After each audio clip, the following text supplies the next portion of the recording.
Time has finally come. I'm going to be installing the dual caliper setup on the C5 Corvette.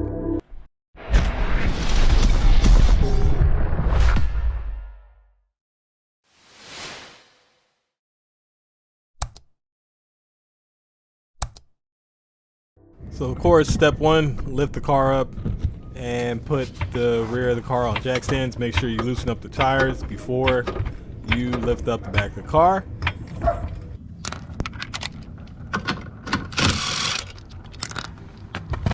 So here is the kit. It is from Drift HQ. Comes with 2 brackets and then 2 calipers and a few bolts and pads. Each bracket has left and right on it, so you can't confuse them. Here's the bolts. There's bolts for the bracket and then the caliper to bolt on. Comes with, there's 2 different options for the pads. I think the others are BP40s. I just got the aggressive poly matrix, I think they're called. Here's the caliper.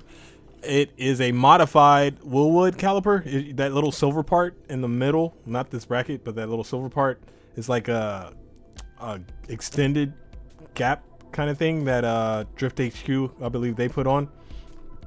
There's 2 different types of kits. This kit allows you to keep your stock e-brake, so you're pretty much just taking off that bracket, putting it back on with this bracket and putting your e-brake through there.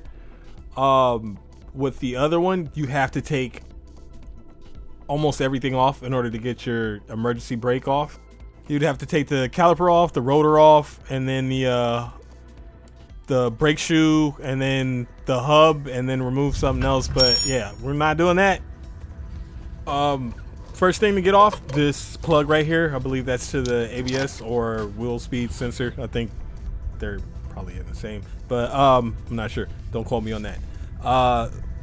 There's 2 ways to do this. You can either just remove the tie rod in from the knuckle, which is pretty hard, especially back here because these don't get touched very often, or you can back off the nut right here that connects it to the inner tie rod, which is what I did, and then unscrewed that from the outer tie rod in.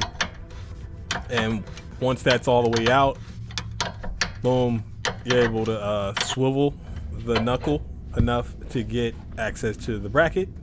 You are gonna have to get an alignment after this back here. You don't have to, but yeah. So this is the parking brake little latch thing right here. This spreads the shoe out inside of the rotor. It's linked to the handbrake inside, so you want to go ahead, go inside and drop your e-brake, release the tension, and then remove that with a flathead or whatever you can get it off with. Just don't damage it. The bracket for that e-brake cable is held on by 215 bolts. They are right there, as you can see. You want to get the cable off to get to the upper one if you can't get to it with a socket. This bottom one, like, even with the knuckle being able to turn, it's kind of hard to reach it with a socket. Alright, so here's the bracket. You want to feed that line for the handbrake through here, but you're gonna have to reuse the stock bracket as like a spacer.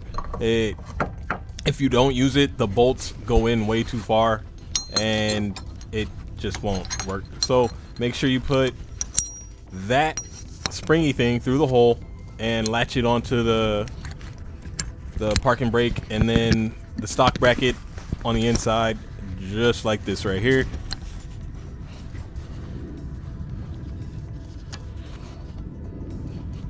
So the stock bolts have like no thread on the tip, and then the newer ones have a thread further down. Yeah, so make sure you use new ones.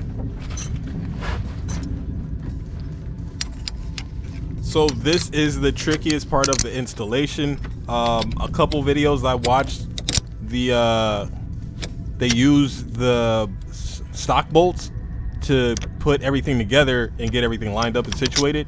But once I had the everything lined up and the caliper on and everything situated, I couldn't get the bottom bolt out with the top bolt still on.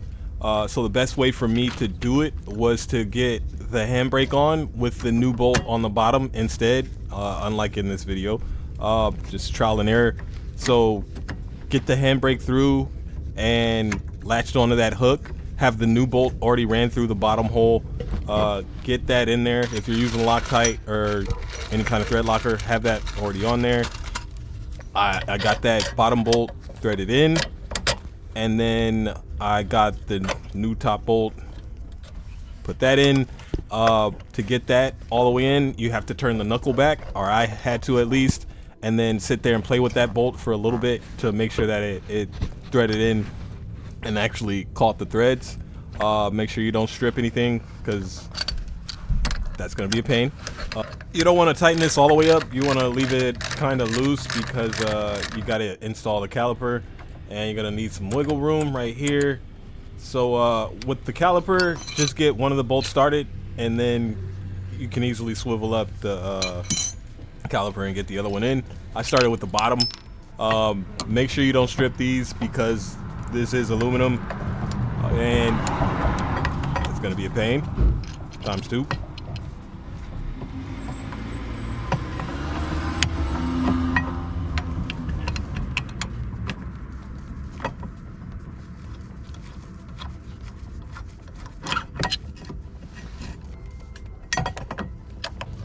At this point, I plugged that sensor back in, and then tightened the outer tie rod back into the tie rod. Last but not least, the brake pads. They are the Polymatrix A pads, not the BP40s. So make sure you get the meat towards the rotor, and then get your cotter pin. They came with some really big cotter pins. Get that in like halfway, just to keep that first pad in. And then slide the second pad in, of course. And push those cotter pins all the way through. And there you go. Just bend them. Once you bend it, that's it. You're done with the caliper install. Of course, there's the line install. But as far as calipers, that's all done. So I did have an issue with my handbrake not holding anymore. So I had to go into the brake shoes and adjust them out to hold, because I guess there's not as much leverage on that parking brake cable now. With the wheels off the ground, of course it could hold, but when I was facing downhill, it couldn't. Uphill, no problem, but I got that adjusted all good. So this is in the future, even though it's in the same video. It took me a while to get the lines. I finally did, and this is how I ran it. I drilled a hole through where the crossover tube goes for the fuel tanks, but I was also doing a fuel pump at the time, so I knew that the crossover pipe was not in the way. If you are going to do that, make sure you watch out for that. So yeah, I ran the line up through here. It's out the way. I'm going to end up cutting that rod later on in the video. So this is the other side of the crossover. I tucked everything up under the rugs and the compartments. That's where the T is. I used the extension line that came with the lines. These are the Drift HQ lines. The L's go right through there. That's plastic. I forget what size drill bit I used. Don't go too big, because you can always, start off small and then go bigger. But once you go too big, you can't go back. Yeah, I got these all tightened up. I'll show you the bottom side right here. The line connects to that, and then you got the L's that come out of the caliper. It's kind of hard getting a wrench in there to that, so it's on you. You kind of have some room to put it a little bit closer to the caliper. As far as the lines, I did zip tie those all up to anything that wasn't a moving component that wouldn't squish it. No Teflon tape on anything going into this stuff, and there's no leaks so far. I did drive to Vegas with the setup. With that little L, that outer piece turns, so just make sure you get it tight enough and seat it in there. Then you can turn that L and make it point wherever you want towards that hose. Of course, I had to take the tie rod off again to get in there. I forget what size that was, but that was it for the nut that goes and holds that L in to make sure that that doesn't turn up there. I believe all of the lines were 11 mils. That was the closest I could get to tightening that up. As far as the handbrake, I put the nut on and cut that.